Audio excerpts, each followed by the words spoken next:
Senhoras e senhores presentes, pré-candidatos, é um prazer estar aqui nesse fórum, nesse debate promovido pelo On the Job, na iniciativa do Lucas Guilherme, esse jovem empreendedor que está buscando novas formas de interagir com a população, trazendo principalmente o jovem, o estudante, para discutir políticas no nosso município.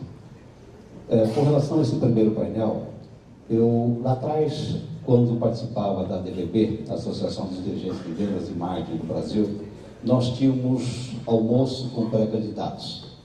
E um dos pré-candidatos que nós convidamos na oportunidade para o nosso almoço foi o Mário Covas.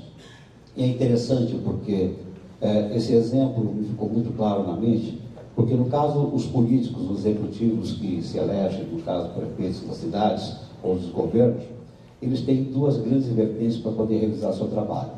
A primeira é tomar decisão, é o que fazer, priorizar, ver exatamente aquilo que interessa para a população, no caso, para a cidade, para o desenvolvimento do município. E outras questões de negociação política, de interesses diversos, que envolve não somente partidos, mas também envolve empresários, outros grupos de interesses que tem dentro do município.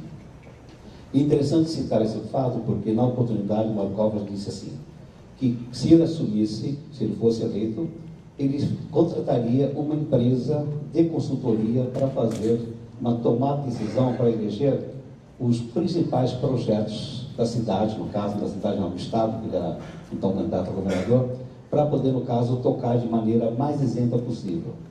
E, para nossa surpresa, depois que ele se elegeu, voltou novamente no almoço lá conosco, e ele fez exatamente isso. Ele contratou uma consultoria, elegeu as 100 maiores obras do estado de São Paulo, por essa consultoria, priorizou quais eram as obras mais importantes, buscou recursos porque o estado não tinha, estava quebrado, procurou inclusive fazer uma série de outras decisões para poder resolver o problema de caixa, e ele conseguiu realizar grandes obras, como a marginais lá da Castelo Branco, entre Barueri e São Paulo, a segunda pista da Imigrantes, fez uma série de terceirizações de trabalhos do próprio governo, e ele conseguiu realmente se isentar as suas decisões.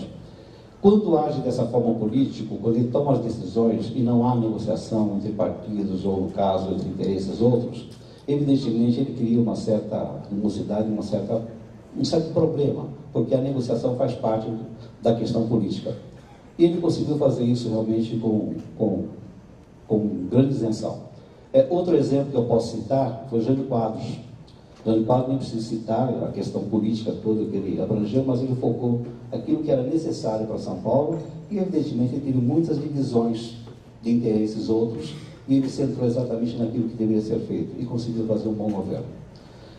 Evidentemente, são focos voltados mais para tomar decisão.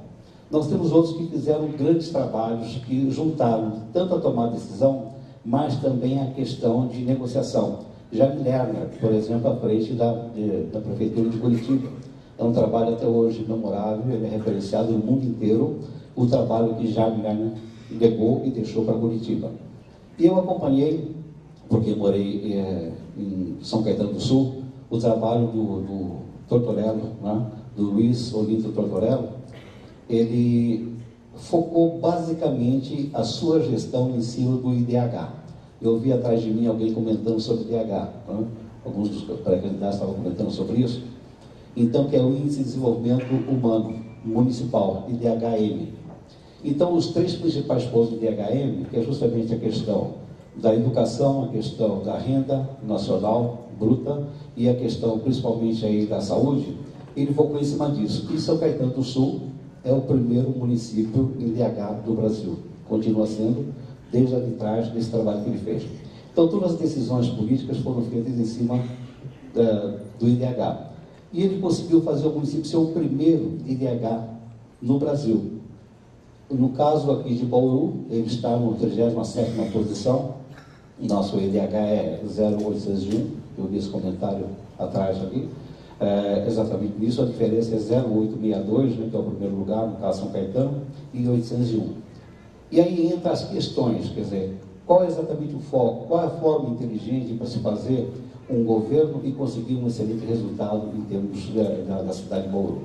E aí está o grande desafio para os nossos pré-candidatos, e evidentemente nós vamos ouvir deles, vocês vão poder debater com eles, nesse primeiro painel, essa primeira questão, que é um desafio para poder governar este país, no caso, o município, principalmente frente aos problemas que já foi citado pelo Lucas, mas também essas questões, né? Qual é exatamente o foco, a forma inteligente que vai ser feita para tomar as decisões e, no caso, as negociações que são fundamentais, mas de maneira que fique marcado o grande legado à frente desse governo municipal.